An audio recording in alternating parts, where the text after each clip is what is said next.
Salut à tous et bienvenue dans cette nouvelle chronique de Flo. À quelques jours du déconfinement, nous allons voir que les entreprises du transport public sont inquiètes. Vous le savez, dès le 11 mai, des mesures drastiques seront imposées aux usagers de la RATP, par exemple, s'ils souhaitent emprunter métro, bus, RER ou tramway en Île-de-France. Mais aujourd'hui, ces entreprises estiment n'avoir ni les moyens humains ni matériels pour faire respecter les gestes barrières et les règles de distanciation sociale exigées par le gouvernement. Pour en parler plus en détail, j'ai donc joint par téléphone Thierry Babec. Il est secrétaire général de l'UNSA RATP, le premier syndicat de la régie. Thierry Babec, bonjour. Bonjour. Merci d'accepter de répondre à nos questions. Alors, le gouvernement veut un respect des gestes barrières, de la distanciation sociale dans les transports en commun, donc à compter du 11 mai, donc de lundi prochain. Comment, à votre avis, mettre en œuvre cela dans les métros, les bus et les RER parisiens? Ça paraît quand même un petit peu difficile, non? Oui, je pense très sincèrement et a priori les transporteurs eux-mêmes, SNCF, RATP, Keolis, Transdev, Optile, ont la même opinion puisqu'ils ont adressé un courrier ce week-end au Premier ministre, l'alertant sur ces difficultés.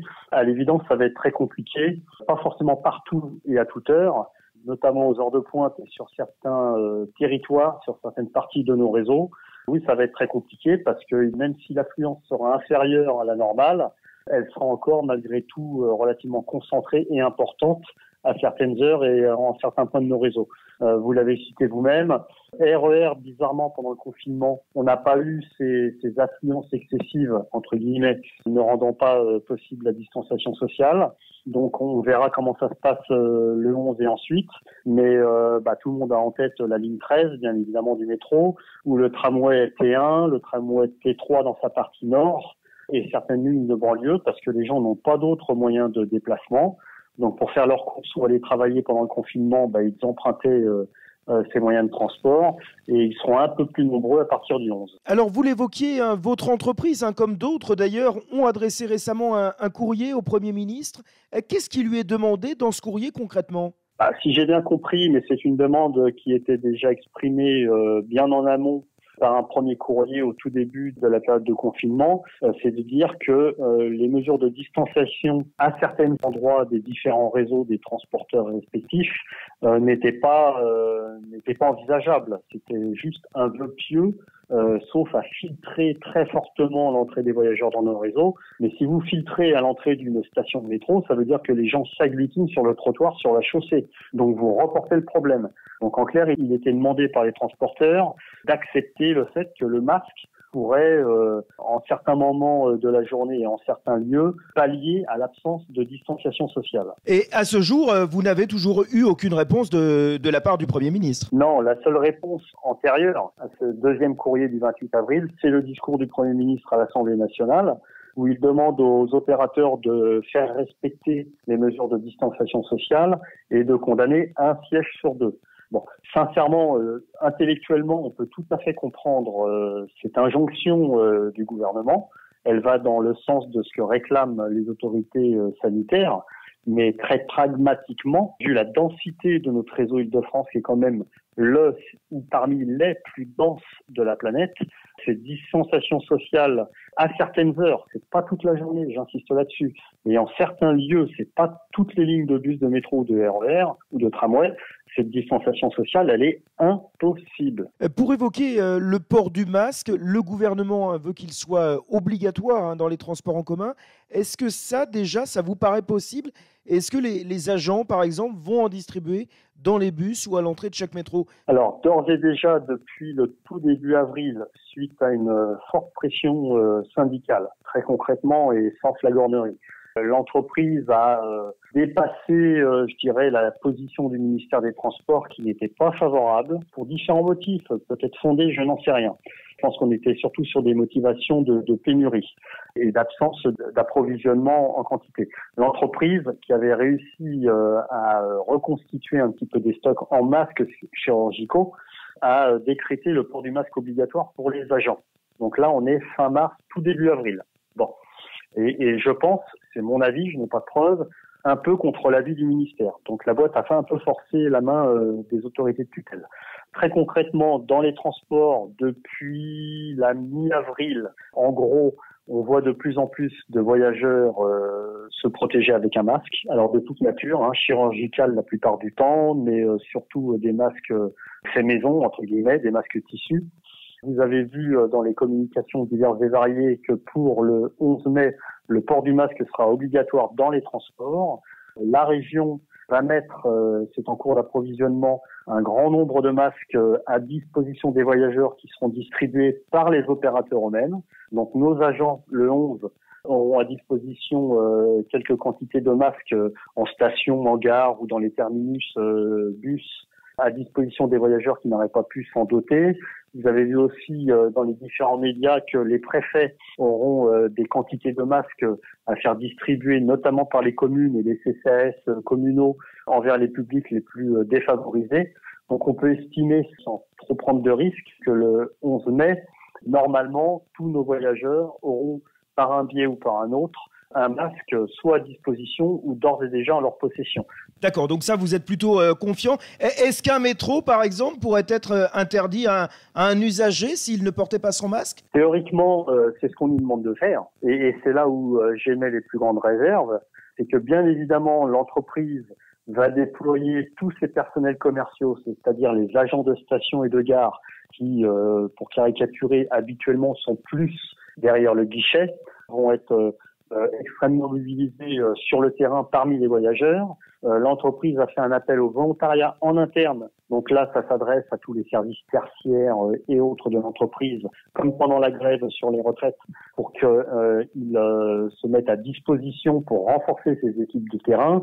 Et l'entreprise va aussi faire appel à des prestataires extérieurs avec lesquels elle a l'habitude de travailler, qui vont fournir du personnel plutôt commercial pour renforcer nos équipes et la présence sur le terrain, faire de l'information, de la canalisation de flux.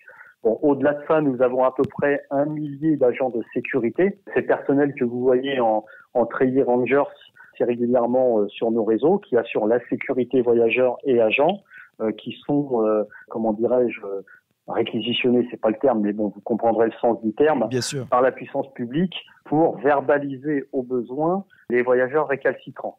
Bon, sachant que dans le contexte de ce que je vous ai décrit en termes de proposition de masques gratuits, capacité de s'en procurer par ses propres soins dans les commerces, etc., on s'attend quand même à peu de voyageurs non dotés. Et s'ils se présentent en station sans masque, et ben on leur fournira un masque. Et quant aux voyageurs récalcitrants pour des questions philosophiques ou autres, eh bien malheureusement, ils s'exposent à une verbalisation 135 € par nos agents de sécurité. La difficulté, j'en terminerai là-dessus, c'est que bien évidemment, au regard de nos effectifs, mais surtout de la densité exceptionnelle de notre réseau, avec plus de 350 stations de métro, 50 stations de RER, plus de 12 000 points d'arrêt bus, plus de 300 lignes de bus, donc autant de terminus, on ne pourra pas disposer des équipes de 3, 4, 5 personnes partout. C'est ça la difficulté. Donc c'est là où l'entreprise fait appel, comme les autres transporteurs, à un soutien de la police nationale et des polices municipales pour venir renforcer ces contrôles. Alors donc ça, c'est ce que vous réclamez, notamment comme moyen humain pour que les choses se passent au mieux dès le 11 mai. Il y a aussi des moyens matériels, évidemment, que vous réclamez. Oui, alors sur les moyens matériels, grossièrement, je dirais que c'est pris en charge par l'entreprise. L'entreprise a d'ores et déjà préparé depuis plusieurs semaines, 2-3 semaines, un plan de déconfinement qui nous a été présenté dans sa première ébauche le 28 avril dernier, au même moment où le Premier ministre s'exprimait. Donc il y aura bien évidemment en station, en gare et dans les terminus de bus, marquage au sol, affichage, annonce sonore. Je vous l'ai dit, il y aura en termes de matériel la capacité de se doter un masque directement auprès de nos agents pour les voyageurs qui n'en seraient pas pourvus. Et puis la région Île-de-France a demandé à ce que l'on installe très rapidement et en plus de 300 points de nos différents réseaux des distributeurs de gel hydroalcoolique, sachant par ailleurs que tous nos automates et tous nos commerces seront chargés de distribuer et de vendre pour leur part des kits, masques, gel hydroalcoolique, et tous nos automates où nos voyageurs vont prendre un café, une bouteille d'eau, etc., distribueront également des kits de gel hydroalcoolique et des masques. Alors, outre le problème de masques, hein, on a parlé du problème de respect des règles de distanciation sociale. On parle de places qui devront être laissées libres, notamment dans les métros, pour respecter cette distanciation physique. Est-ce que ça vous paraît possible et comment allez-vous faire? D'ores et déjà, on a du personnel qui est en train d'installer des stickers, c'est-à-dire des autocollants, pour condamner visuellement un siège sur deux, aussi bien sur les quais que dans les rames de métro, de RER et théoriquement dans les bus. Mais là, ça va être un travail énorme parce qu'on a quand même 4500 bus. Donc, vous imaginez le travail que ça suppose. Donc, on peut estimer que pour le 11, l'entreprise aura fait ce qu'il faut de ce point de vue-là. Moi, j'en suis assez persuadé. Après, la grosse difficulté, c'est que ça la repose prioritairement, hormis les personnels qui pourront éventuellement se véhiculer dans les rames de métro, etc., et faire la remarque à un voyageur, ça repose sur le civisme et la responsabilité individuelle de nos voyageurs, leur capacité à respecter cette discipline. Ça sera à 80-90% de la discipline personnelle et à 10% une équipe de 3-4 agents qui empruntent une rame de métro, une rame de RER, un autobus et qui fait la remarque à un voyageur: monsieur, vous ne devriez pas être installé à ce siège. Donc vous voyez que c'est quand même très aléatoire. Et oui, c'est ça, parce qu'en heure de pointe, ça paraît difficile à faire respecter. De toute façon, le passager, franchement, là, faut être très concret, le passager qui emprunte un bus ou un métro et qui constate que le siège qui est resté vacant à côté d'un autre voyageur qui lui est assis est interdit à l'usage. Soit il transgresse cet usage et s'assoit malgré tout. Donc là, il se confronte au voyageur déjà assis qui lui dit: monsieur ou madame, vous êtes assis sur un siège qui est normalement condamné. Soit ce passager, il va rester debout. Et donc la distanciation sociale qui sera opérée au niveau des sièges, des places assises, elle ne sera pas forcément opérée au niveau des espaces de station debout. Donc on reporte le problème et ça me paraît très aléatoire. Donc c'est là où on compte beaucoup sur les employeurs pour être extrêmement flexibles sur les heures de prise de travail de leurs employés. Dans des entreprises où habituellement tout le monde commence à 8h30, on espère que les employeurs feront passer l'information que les horaires de prise de travail pourront s'échelonner de 7h30 à 10h par exemple. Est-ce que les salariés pourraient décider de ne pas travailler, d'exercer leur droit de retrait? Ça, c'est aussi possible d'ici le 11 mai? Comment ça peut se passer? C'est toujours possible dès le 17 mars, le début du confinement et la baisse drastique de notre offre de transport. Les commissions sécurité et santé au travail des différents établissements de la RATP ont tous engagé des procédures de droit d'alerte et de danger grave et imminent qui sont toujours en place. Bon, ça, c'est des procédures légales. Et depuis le début de la crise pandémique, tout salarié qui se sent en danger pour lui-même, dépassé par les événements, dans des situations dangereuses, etc., peut déclencher un droit de retrait à titre individuel. Je rappelle qu'il n'y a pas de droit de retrait collectif. Donc ça, c'est des situations qui peuvent tout à fait s'envisager le 11 mai dans un contexte où il y aurait une affluence très forte à un moment donné et en un lieu précis et où, au tout début de l'arrivée d'une nouvelle affluence de voyageurs, nos salariés pourraient en certains points se sentir en danger. Voilà, c'est tout à fait possible, mais ça ne se décrète pas. C'est une décision individuelle de chaque salarié. Et il peut y avoir des préavis de grève également? Franchement, et c'est un syndicaliste qui parle, est-ce qu'on doit ajouter du désordre au désordre? Là, franchement, moralement, vous avez sans doute pu observer la combativité et le degré de mobilisation qui a été le nôtre pendant la grève sur les retraites. Mais là, vu les circonstances, il faut quand même avoir un certain degré de responsabilité et de civisme. Voilà, je n'écarte aucune hypothèse parce que des situations très précises et très locales peuvent tout à fait justifier un mouvement de protestation des salariés se sentant en danger ou protestant contre la mise en danger de nos voyageurs, mais ça ne peut être que très local.